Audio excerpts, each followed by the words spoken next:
राधे राधे बोली वृंदावन बिहारी लाल की जय। जय श्री राधे। हरे कृष्ण कृष्ण कृष्ण हरे राम राम राम हरे हरे। श्री कृष्ण गोविंद हरे मुरारी हे नाथ नारायण वासुदेवा। तो आज हम करेंगे 15वां अध्याय, कार्तिक मास का 15वां अध्याय।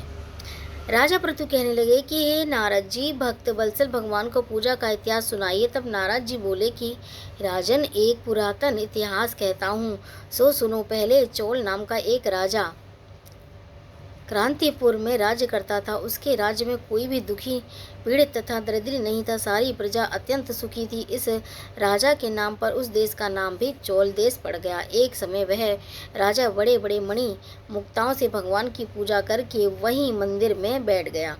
उसी समय उस नगर में विष्णु शर्मा नाम वाले ब्राह्मण ने बहुत सी तुलसी दल और जल से भगवान की पूजा की। उसने तुलसी दलों से राजा द्वारा भगवान पर चढ़ाए गए मणि मुक्ता आदि ढक गए। ये देख राजा ने कुछ क्रोधित होकर ब्राह्मण से कहा कि हे विष्णु शर्मा, तुमको पूजा करने का कुछ भी ज्ञान नहीं। तुमने मणि मुक्ताओं से की गई मेरी पूजा को शोभा को तुलसी दल से ढक दिया, तुलसी ढक कर समाप्त कर दिया। तब विष्णु शर्मा कहने लगे कि हे राजन, तुम अभिमान से युक्त हो, इसी कारण भगवान की पूजा को नहीं जानते। ब्राह्मण के यह वचन सुनकर राजा बड़े गर्व से कहने लगा कि हे ब्राह्मण, तुम स्वयं दरिद्री हो, इसलिए भगवान का क्या पूजा करोगे?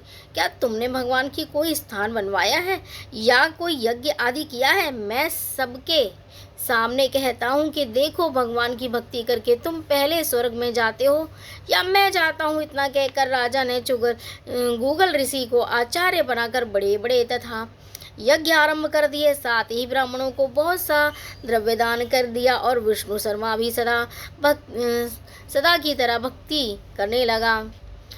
उसने 5 नियम बनाए। माघ तथा कार्तिक के व्रत, तुलसी तथा रोपण एकादशी का व्रत, ओम नमो भगवते वासुदेवाय, इस मंत्र का जाप, ये दिन रात भगवान का कीर्तन करना और चलते फिरते उठते बैठते सदैव भगवान का स्मरण करते रहना। एक समय भोजन करता।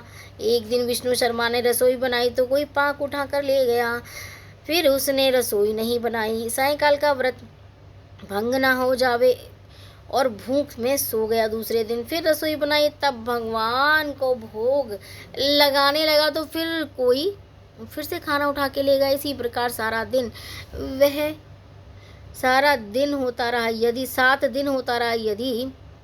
यद्यपि विष्णु शर्मा भूख के मारे व्याकुल हो गए, परंतु सत्संग के समय भंग हो जाने के भय से दूसरी बार रसोई नहीं बनाई।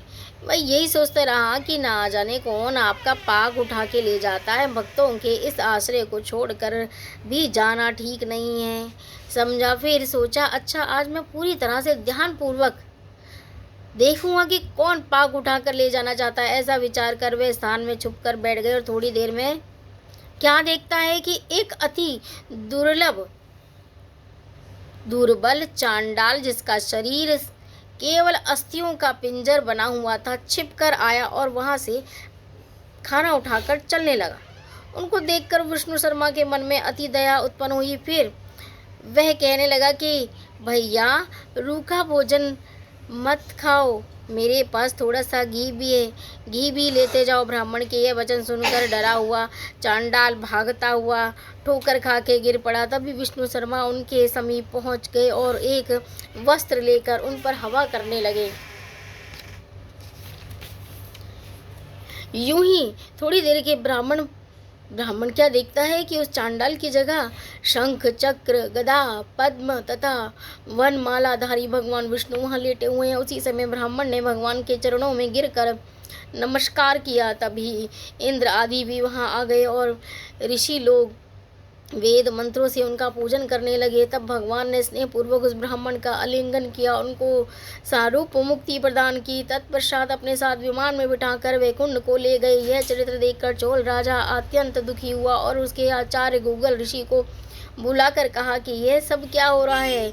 जिसके द्वेष के कारण हमने यह सब यज्ञ किया, वह तो वैकुंठ को चला गया। क्या हमारे सब यज्ञ आदि विफल हो गए? इससे यही सिद्ध होता है कि भगवान यज्ञ आदि से नहीं, केवल भक्ति से प्रसन्न होते हैं। राजा आजीवन ब्रह्मचारी बना रहा, उस कारण उसके कोई संतान नहीं थी। अतएव अपना सब राजपाट धन आदि अपने भांजे को सौंपकर भगवान मुझको स्थिर भक्ति दें, ऐसा कहकर अग्निकुंड में कूद गया।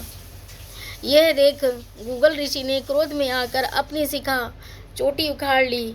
तब से अभी तक चोल देश में मामा भांजे का अधिकारी होता है और आज भी गूगल गोत्र के ब्राह्मण सिर पर शिखा नहीं रखते। राजा के अग्निकुंड में गिरते ही भगवान अग्निकुंड में प्रकट हो गए और उनका आलिंगन कर उसे सारूप मुक्ति प्रदान की। इसके पश्चात विष्णु भगवान ने विष्णु शर्मा को पुण्यशील तथा चोल राजा की सुशील नामक अपना द्वारपाल बना दिया। इस प्रकार कार्तिक महात्म का दूसरा अध्याय संपूर्ण। बोलिए वृंदावन बिहारी लाल की जय। जय श्री राधे श्री कृष्ण गोविंद हरे मुरारी, हे नाथ नारायण वासुदेवा।